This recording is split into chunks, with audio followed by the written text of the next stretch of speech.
नमस्कार, आप देख रहे हैं लाइव हिंदुस्तान। ईरान और इजराइल के बीच जंग खतरनाक होती जा रही है। 13-14 जून 2025 को शुरू हुआ ये जो सैन्य टकराव था, ये बेहद भीषण होता जा रहा है।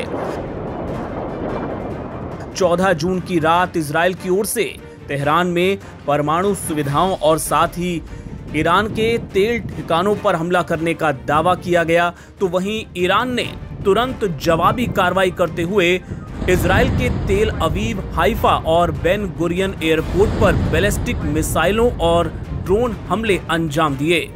आपको बता दें कि ईरान ने यह दावा किया है कि इजराइल पर 50 से 70 बैलिस्टिक मिसाइलों और दर्जनों ड्रोन से हमला किया गया। इस दौरान तेल अवीव के पूर्वी हिस्सों और बेन गुरियन एयरपोर्ट को निशाना बनाया गया, जहां विस्फोटों की तेज आवाजें सुनाई दी। ईरान का दावा है कि हाइफा की तेल रिफाइनरी और इजरायली लड़ाकू विमानों को ईंधन की सप्लाई करने वाली साइट्स पर सफल हमले अंजाम दिए गए।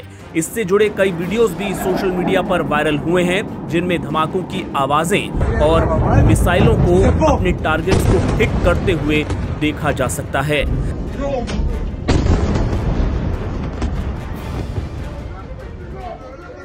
Aim right, achieve big. At KR Mangalam University, we provide you the platform to turn your dreams into reality.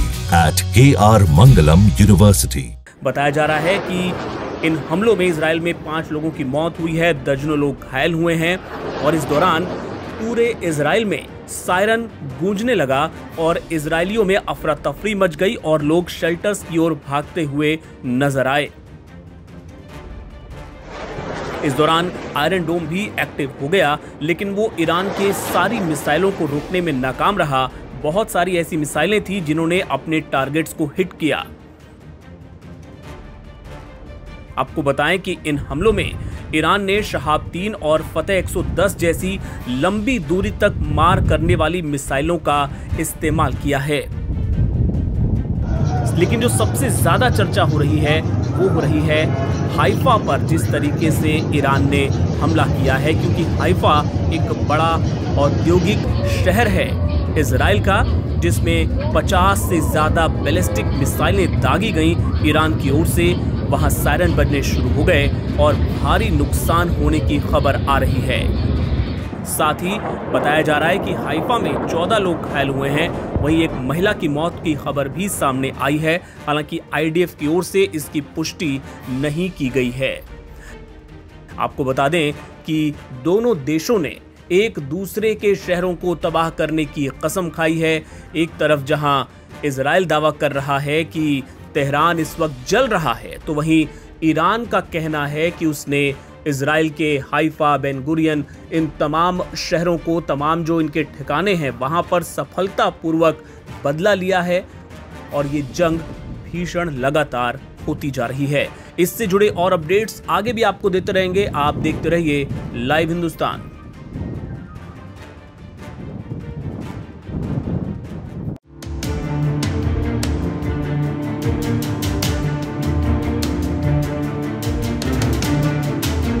नमस्कार, आप देख रहे हैं लाइव हिंदुस्तान। मिडिल ईस्ट में इजराइल और ईरान के बीच तनाव अपने चरम पर जाता हुआ नजर आ रहा है। 13 जून 2025 को जहां इजराइल ने ईरान के परमाणु संयंत्रों और साथ ही कई सैन्य ठिकानों पर हमला किया, जिसमें ईरान के टॉप कमांडर और कई वैज्ञानिक मारे गए, तो वहीं इसके जवाब में ईरान ने बीती रात इजराइल की राजधानी तेल अवीव सहित कई अन्य शहरों को बुरी तरह दहला दिया। इस दौरान बताया जा रहा है कि ईरान ने कई ड्रोन और साथ ही 200 से ज्यादा बैलिस्टिक मिसाइलों से हमला किया। इसकी तस्वीरें अब सोशल मीडिया पर खूब वायरल हो रही हैं। एक तरफ अमेरिका जहां इजराइल के समर्थन में खुलकर खड़ा हो गया है, तो वहीं अब दुनिया की दूसरी बड़ी शक्तियां भी अपनी अपनी पोजीशन लेती हुई नजर आ रही हैं। इनमें 2 शक्तियां यानी चीन और रूस अब ईरान के पक्ष में जाते नजर आ रहे हैं। आपको सबसे पहले बताते हैं कि ईरान के दोस्त चीन ने इस हमले को लेकर क्या कहा है। चीन ने इस हमले को लेकर साफ तौर पे नाराजगी जताई है। और इजराइल के हमलों की निंदा करते हुए कहा कि ये ईरान की संप्रभुता, सुरक्षा और क्षेत्रीय अखंडता का उल्लंघन है और इजराइल को अपना ये अभियान तुरंत रोक देना चाहिए। संयुक्त राष्ट्र सुरक्षा परिषद की शनिवार को हुई बैठक में चीन ने कहा कि इजराइल की ओर से ईरान की संप्रभुता का उल्लंघन जिस तरह से किया गया है, चीन उसकी कड़ी निंदा करता है और साथ ही उन्होंने कहा कि चीन संघर्षों के विस्तार का विरोध करता है और इजराइल ने जो कार्रवाई की है उसे लेके चीन काफी चिंतित है। Aim right, achieve big. At KR Mangalam University, we provide you the platform to turn your dreams into reality. At KR Mangalam University. चीन ने जोर देकर कहा कि हर देश को अपनी सुरक्षा करने का अधिकार है। यहाँ पर आपको बता दें कि चीन और ईरान की दोस्ती किसी से छिपी हुई नहीं है।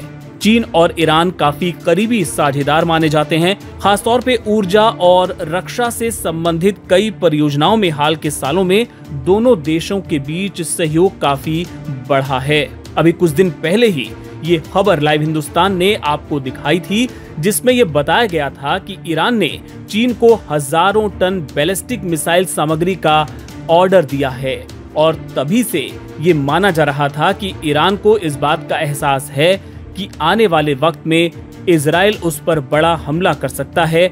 ऐसे में उसे इस तैयारी के रूप में देखा गया था।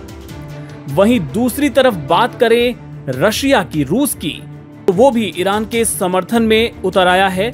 ईरान पर इजराइल के हमले को उसने अकारण बताया है, यानी बिना वजह का बताया है। इसकी कड़ी निंदा करते हुए रूस ने कहा है कि इससे क्षेत्र में तनाव जो है वो खतरनाक ढंग से बढ़ सकता है, जिससे रूस चिंतित है। रूस के विदेश मंत्रालय ने एक बयान जारी किया है और उसमें कहा है कि हम पश्चिमी एशिया में तनाव के खतरनाक ढंग से बढ़ने पर बड़ी चिंता व्यक्त करते हैं। हम 13 जून की रात को संयुक्त राष्ट्र चार्टर और अंतर्राष्ट्रीय कानून का उल्लंघन करते हुए इजराइल की ओर से की गई सैन्य कार्रवाई की निंदा करते हैं। इसके अलावा रूस ने दोनों पक्षों से संयम बरतने का आह्वान किया, जिससे तनाव न बढ़े। रूस ने अपने बयान में कहा कि हमारा ये यकीन है कि ईरान पर हमले की योजना बनाने और उसे अंजाम देने वाले लोग जो भी स्पष्टीकरण दें, ईरानी परमाणु कार्यक्रम के इर्द गिर्द कोई भी समझौता सैन्य बल से नहीं हो सकता। इसे केवल शांतिपूर्ण राजनीतिक और कूटनीतिक तरीकों से ही हासिल किया जा सकता है। आपको बता दें कि जिस तरीके से चीन और रूस ने ईरान का समर्थन किया है, उसके बाद इस तरह की आशंका बढ़ गई है कि अगर ईरान और इजराइल के बीच सैन्य टकराव आने वाले वक्त में बढ़ता है तो ये विश्व युद्ध की संभावना को मजबूत कर सकता है। यहाँ पर आपको ये भी बता दें कि रूस दरअसल ईरान को हर तरह की सैन्य सहायता देता रहा है। दोनों देशों के बीच इसे लेकर काफी सहयोग होता रहा है। रूस ने ईरान को S-300 वायु रक्षा प्रणाली दी है, तो वहीं यूक्रेन के साथ जो रूस युद्ध लड़ रहा है उसमें उसने शाहिद 136 ड्रोन का इस्तेमाल किया है, जो कि ईरान की तरफ से मुहैया कराए गए थे। ऐसे में अगर रूस ईरान को और हथियार या सैनिक भेजता है तो ये संघर्ष जाहिर तौर पे काफी बढ़ जाएगा। दरअसल रूस मध्य पूर्व में जिस तरह से अमेरिका का प्रभाव बढ़ रहा है उसको कम करने की चाहत रखता है और ईरान के बहाने वो इसे पूरी करने की कोशिश कर सकता है। और वहीं एक बार फिर से अगर चीन की बात करें तो चीन भी रणनीतिक साझेदार है ईरान का, और वो भी सीधे तौर पे सैन्य हस्तक्षेप तो नहीं करेगा, लेकिन जाहिर है ईरान को वो आर्थिक मदद दे सकता है, हथियारों की मदद कर सकता है, जो युद्ध को लंबा खींचने में ईरान की मदद करेगा।